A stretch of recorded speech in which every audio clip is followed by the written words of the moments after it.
என்னைக்காவது மத ஒற்றுமையை பத்தி ஆளுநர் பேசியிருக்காரா? இது வரைக்கும் பேசினதே கிடையாது. அப்போ அவரோட அஜெண்டா இஸ் தட் ஆர்எஸ்எஸ் என்ன சொல்லி கொடுத்தாங்களோ அதை இம்ப்ளிமெண்ட் பண்ண வேண்டியதுதான்.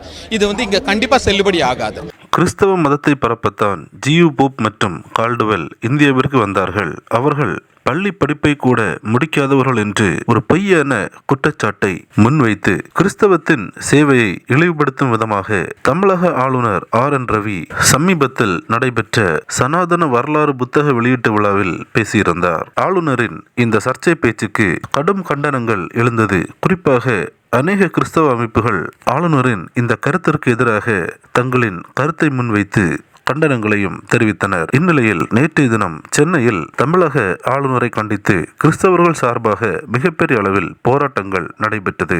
இதில் கிறிஸ்தவ பேராயர்கள் தொல் திருமாவளவன் மற்றும் பலர் கலந்து கொண்டனர். இந்நிலையில் இளைஞர் ஒருவர் ஆளுநர் RN ரவிக்கு எதிராக சில கருத்துக்களை முன்வைத்துள்ள ஒரு காணொலி அனைவரையும் சிந்திக்க வைத்துள்ளது. இந்துக்கள் என்று சொல்றாங்க, அனைத்து இந்துக்களையும் கோவிலுக்குள் அனுமதிக்கிறாங்களா?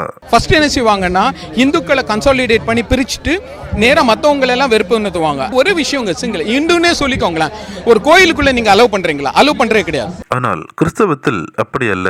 அனைவரும் அனைத்து இடங்களிலும் தேவனை வெளிவிட முடியும். இவை அனைத்தையும் கிறிஸ்தவ மிஷனரிகள் தான் தமிழ்நாட்டிற்குள் நடைமுறைப்படுத்தினர் என்று அதிரடியாக கூறினார். ஆனா கிறிஸ்தவத்துல நாங்க போயிட்டு ஆல்டர்ல போய் எடுக்கும் பொழுது பக்கத்துல யார் இருக்கான்னு பார்க்க முடியாது. So access to God, access to education, access to health system யாரு கொண்டாங்க அப்படின்னு மிஷனரி மாதிரி தான் சொல்லி கொடுத்தாங்க. என்றைக்காவது மத ஒற்றுமை குறித்து ஆளுநர் பேசியிருக்காரா? RSS என்ன சொல்லிக் கொடுக்கிறதோ அதை இங்கு செயல்படுத்தவே ஆளுநர் முயன்று வருகிறார். அது தமிழ்நாட்டில் நடக்காது என்று அதிரடியாக கூறினார். என்னைக்காவது மத ஒற்றுமையை பத்தி ஆளுநர் பேசியிருக்காரா? இது வரைக்கும் பேசினதே கிடையாது. அப்போ அவரோட அஜெண்டா இஸ் தட் RSS என்ன சொல்லி கொடுத்தாங்களோ அதை இம்ப்ளிமெண்ட் பண்ண வேண்டியதுதான்.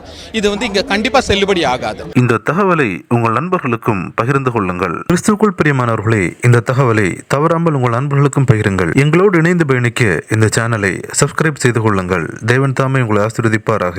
ஆமேன்.